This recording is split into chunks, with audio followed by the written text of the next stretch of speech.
All righty, welcome back for another episode of Two Plane Sports. It's just us two today. Some of you will be extremely excited that Brandon is not here, and some of you will be very disappointed that he's not here. He decided that he had a few other obligations to take care of while we're recording this, so you just get us two today. We're gonna do a Who Dat. This one, I mean, it's been a couple weeks since we released one, just because there's been so much recruiting. This one, we're going to talk about Gracen Halton. I think a kid that hasn't gotten a lot of hype or a lot of momentum since his commitment, and a lot of people haven't been talking about him at all. I think this is someone that has an extremely high ceiling and has a lot of potential. But before we get into it, just want to say we really appreciate it. We got a goal of 10,000 subscribers this fall, or by the end of this year.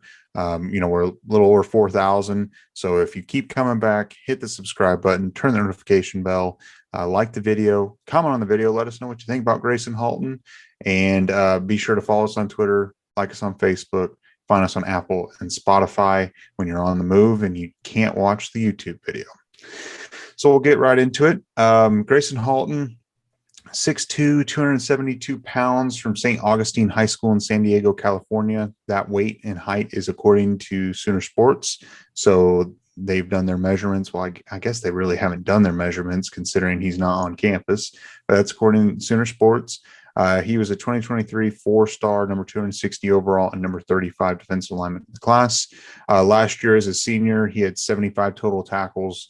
Of those, 20 were tackles for loss and 5.5 sacks. He also plays, he's a defensive end, plays in every position along the defensive line. He also played some tight end as a senior in high school, 14 catches, 195 yards, and 5 touchdowns as a senior. He has a total of 20 offers. He had offers obviously from Oklahoma, Oregon, Texas, Miami, USC, Penn State, and others. Great schools, had a lot of opportunities to go play wherever he wanted. Kind of his timeline. So this was someone that we didn't, if you've been with us for a while, we didn't talk about him very long and very much because when Lincoln Riley was still here, he was not a target. He committed to Oregon on January 27, 2021. So he stayed committed. I mean, he committed well over a year ago at this point. He stayed committed all the way through. Cristobal ended up leaving Oregon on December 6th, and he still stayed committed. And then I think he started really second guessing himself whenever the new staff started getting hired in. Some of the new staff wasn't prioritizing him, so he ended up taking a visit to Miami and Oklahoma. And quickly after that, after his visit to Oklahoma, OU and Brent Venables, they were able to give him an offer on December 30th. He visited late January, and then they got him to sign early February for National Signing Day. So that's kind of his timeline. Jose, what do you think about him? Kind of someone that just came onto the scene on our radar really late and quickly. What do you think about him? Yeah, I'm pretty excited about him. Whenever we were talking about him back during his quick recruitment and then commitment, I pointed out how thick he is at the bottom half of his body. He's just got tree trunks for legs, which is very good whenever you're looking at defensive linemen. There's a lot of power that he can generate, so I think that'll benefit him. When we were talking about it right before we started recording, he is slightly undersized. So to me, I kind of compared him to maybe more of a Jalen Redmond, Isaiah Thomas like guy, very versatile, but their bodies probably, with how the defensive line is looking for the future and moving to the SEC, more than likely going to be exclusively out on the outside, playing defensive end, outside linebacker, whatever, however the scheme sets him up. Essentially, he'll be outside rushing the passer and making sure that he can block the edge. But I think he'll ultimately be, I think, a pretty good contributor. That's what I hope, at least. Kind of like Reggie Grimes. I was super excited about Grimes when he came into Oklahoma. I feel like I have the same feeling about Gracen. And Grayson's already integrated himself pretty well into like Sooner Twitter, like Sooner Nation. He's doing dance-offs with Indy Sooner. I'm sure some of you guys watching probably watch him every once in a while. He's very entertaining. Seems like he has a big personality, and I think that's going to be fun to watch on the field whenever he gets a sack. I'm sure he's going to have a huge celebration. When something good happens, he'll probably be hyping up the crowd. So those are the kind of players that are exciting to watch, because while it's always nice to have those mean dudes that are just going to tear someone's head off, I'm also a fan of those. It's also good to have the other end of the spectrum that's going to be a little bit more lighthearted, kind of like I don't know but people that watch basketball, like Dwight Howard, that's always smiling no matter how mean he was back in his prime, kind of like that, which is going to be a good addition to the defensive line room. But he does have a big uphill battle, because he isn't an early enrollee. He'll be coming into the summer. He's going to have his work cut out for him in regards to getting any playing time this year. I'm sure we'll see him a couple times during the early season, during the non-conference games. Don't know if we'll see him against Nebraska, but we'll definitely see him against UTEP, I would assume. Hopefully we're blowing them out and not having to stress about that game. But pretty much if it's a blowout game, that's when I would expect to see him next year. More than likely going to be a red shirt, but I mean, it's not because his lack of talent. It's just that defensive line room right now is very, very deep. And it's going to be tough to scrape any time off the guys that are going to be starting or being the regular rotation guys. Yeah, I definitely agree. I don't think he's going to really be seeing much of the field this year, just because the sheer talent in front of him. So I don't think I need to do the over under on playing times or stats or whatever, because he's not going to play a whole lot. I watched some of his tape in high school just a little bit ago. From what I saw, obviously he plays both sides of the ball. He can play any position along the defensive line, which is great to have that versatility. Wherever we're a little, after this upcoming season, whoever leaves for the draft, whoever enters into the transfer portal, he will be able to slide any which way wherever we're a little bit more thin, and he'll probably end up there, because he's going to want to see the field almost immediately. But he's a guy that he was also a tight end. He could go up and go high point the ball. He's actually I feel like he's quicker than most people think he is. Just on his tape, I mean, he was burning corners, and it just didn't look like they even expected that kind of speed. So he's got great speed. He can play multiple positions, extremely versatile, and he can hit and make open field tackles. That's the big thing. Open field tackles, can wrap up, not hit with just a shoulder and try to deliver the big blow to get them to fall over. He seems like he can follow through, and don't get me wrong, he can hit hard. I just feel like he's a high energy, high motor guy, and someone that, while he might not play this fall, I think we're going to see him very early in his playing career. Maybe as a redshirt freshman, if not a redshirt freshman, definitely his redshirt sophomore year.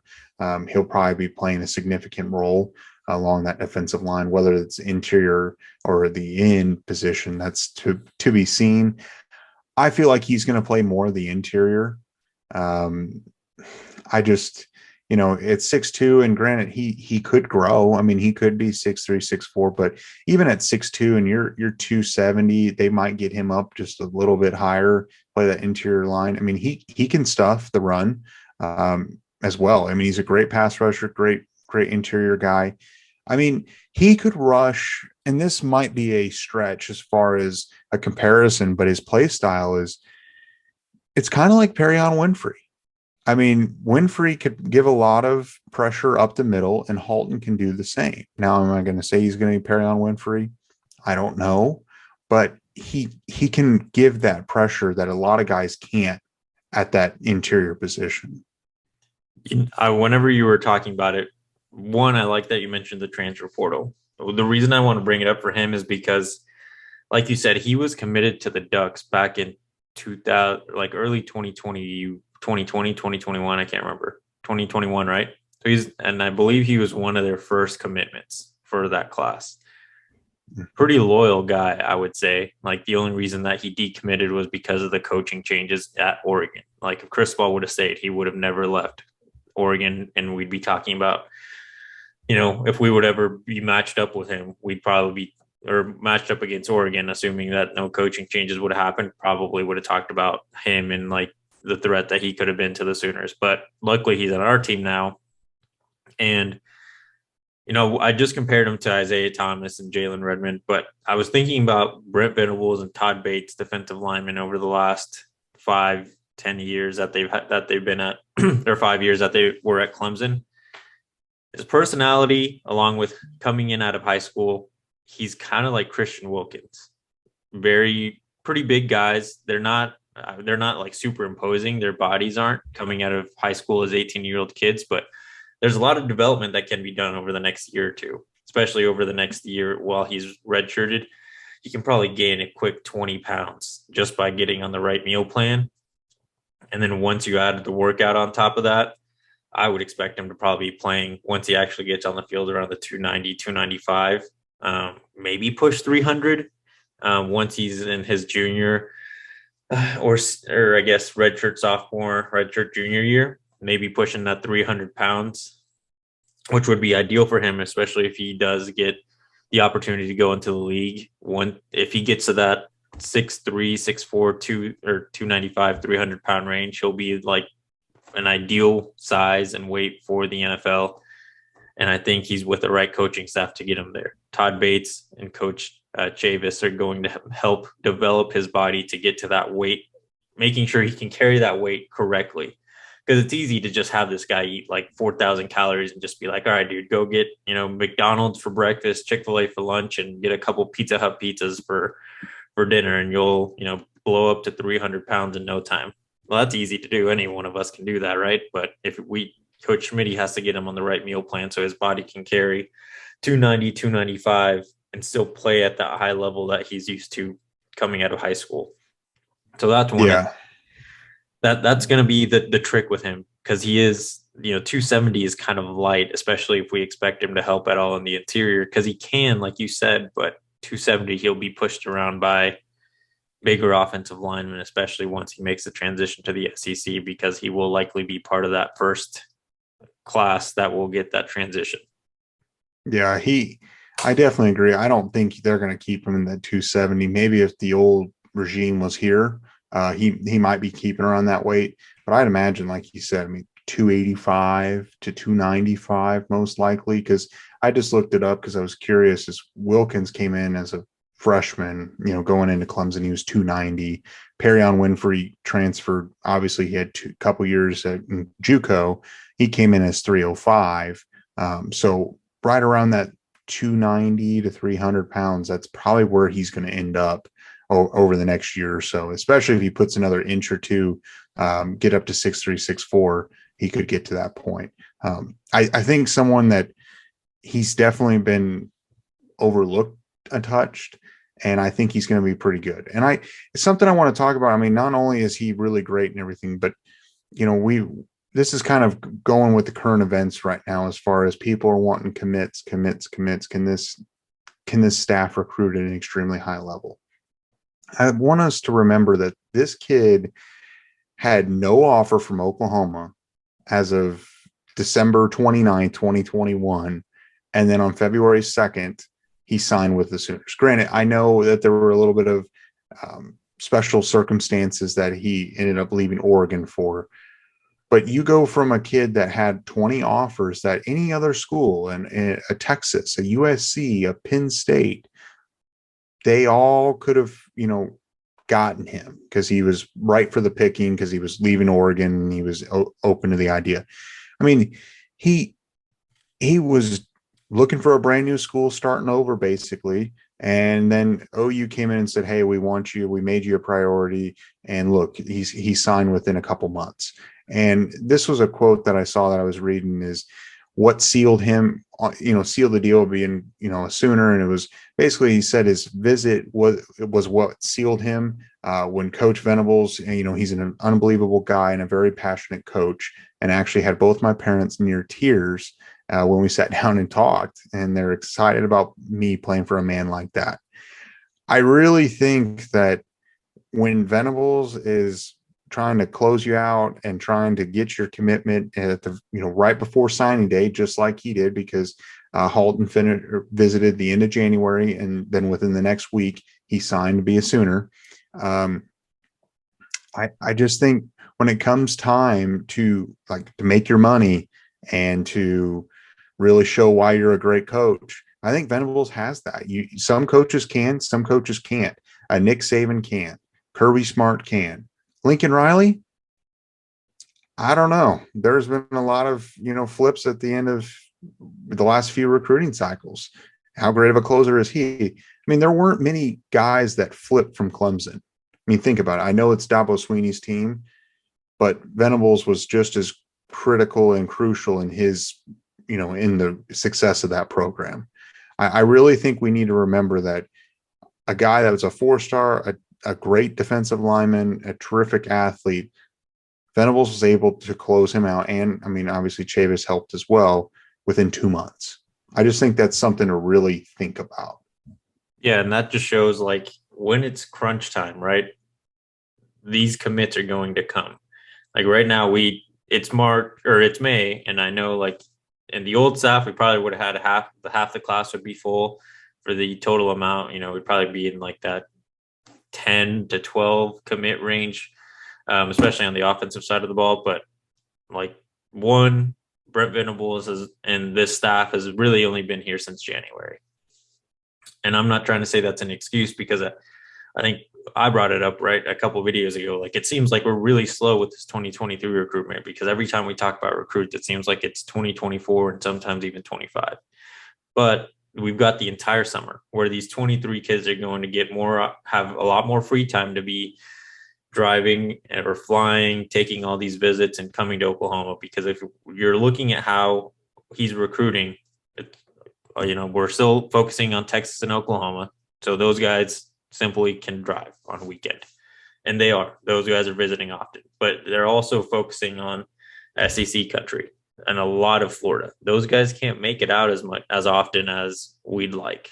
So the summer is going to be where we're going to see all those guys travel, especially if they have summer programs like summer ball, 7-on-7 programs that travel. Summertime's probably going to be pretty active for them, just to go around, show more schools.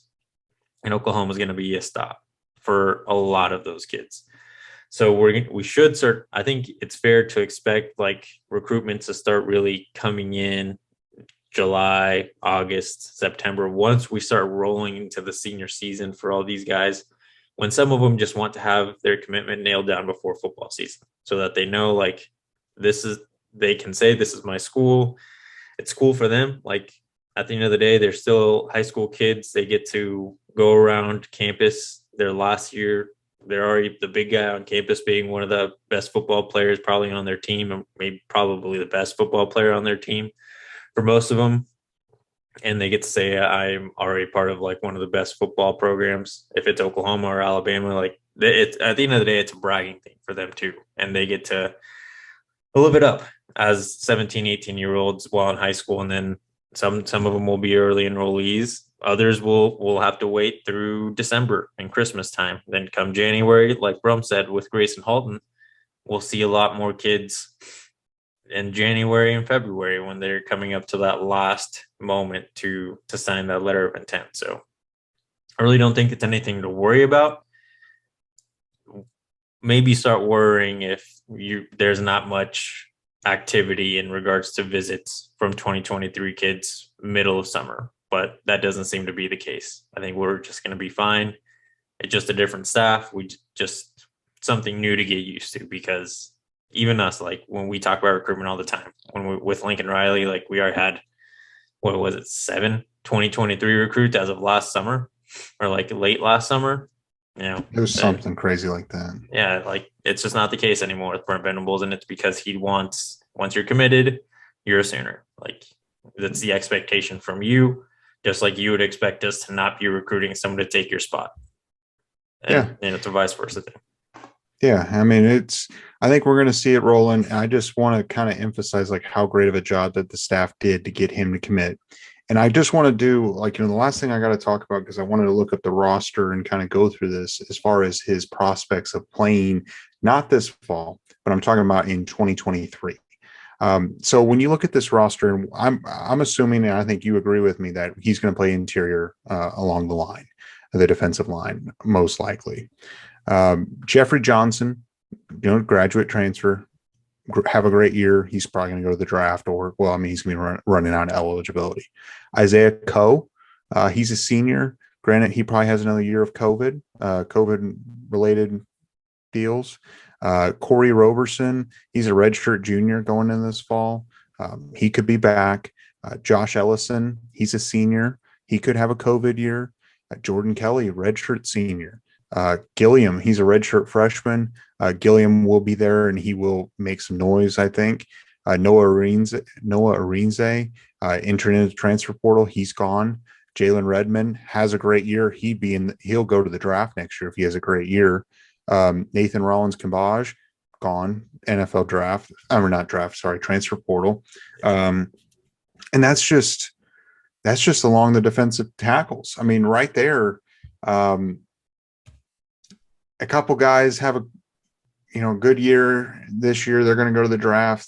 Some graduates, whether they're good or not, good enough to go to the draft, they're going to be gone, and a few transfers. I just feel like that there's going to be a path for him in 2023 to play. I mean, granted, I know there's a transfer portal and some kids will probably come in, but I really think he could play as a redshirt freshman. I think it's very possible. I don't know if I completely agree that he'll be in the interior, but that's definitely his best place to get starting time sooner because, that like you just went through the roster, that it's going to thin out come next year.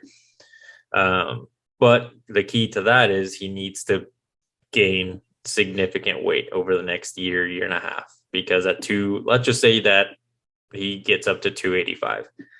He can still probably manage to do well, but I don't think it'll be enough to be at his full potential. We'll definitely see some flashes if he comes in and plays at 285, but he needs to get there. 270 is still pretty light to be playing interior. If you stick to that lower weight, he'll probably be playing on the edge where there's a lot more competition. So it would just depend again on who would enter the draft, because Reggie Grimes would be eligible for the draft if he has a big year.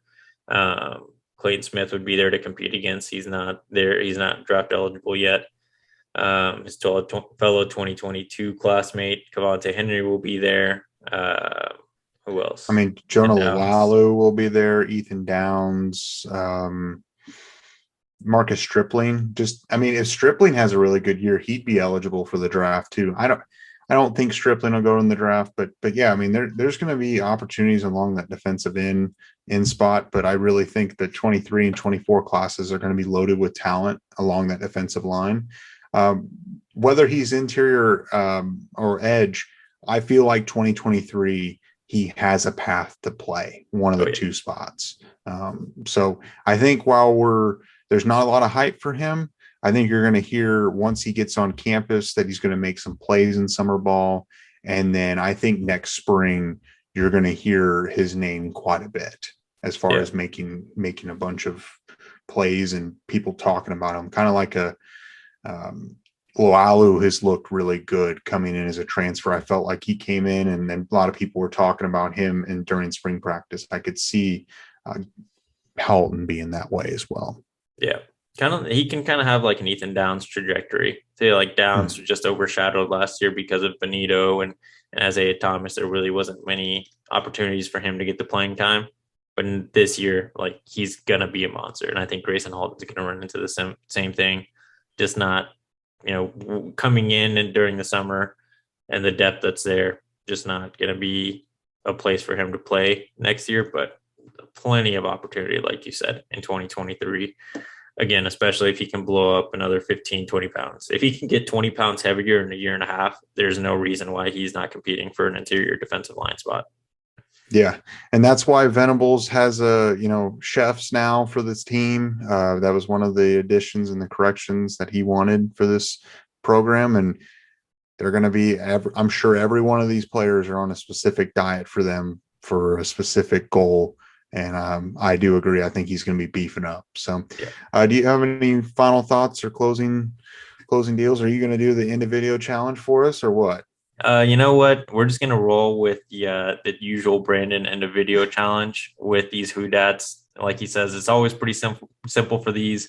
Let us know what you think about Gracen Halton. Do you think that he gets any opportunity to play during the year, this upcoming season? Are you excited about him?